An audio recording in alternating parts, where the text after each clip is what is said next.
ka taxadar dhaqamadan xilliyada shukaansiga.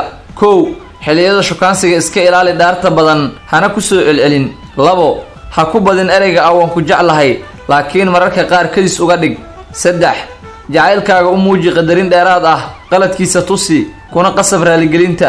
afar qaladka ayaa mudan in la naco balse marnaba ha ku nicin jacaylkaaga qaladkiisa dartiis.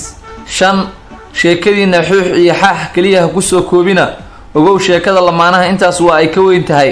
lix mararka qaar xanaaqu waa qurux badan yahay balse adigoo xanaaq isleh ha ku waayin lamaanahaaga taxadar la imow. toddobo naftaada u hur jacaylkaaga farxadiisa ka hormari markasta midaada haddii aad awoodo. sideed jacaylkaaga ha ka dhigin xabsi oo ha qabqabsan qofka aad jeceshahay nafis ha dareemo marka uu kula joogo. sagaal sheekadiina ha ahaato mid ballaaran ha ku soo koobina waxyaabaha qaar bas. toban horta adiga muuqaalkan daawanaya qof ma jeceshahay? haddii uu soo gaaray muuqaalkan like dheh sidoo kalena asxaabtaada kale u sheer garee.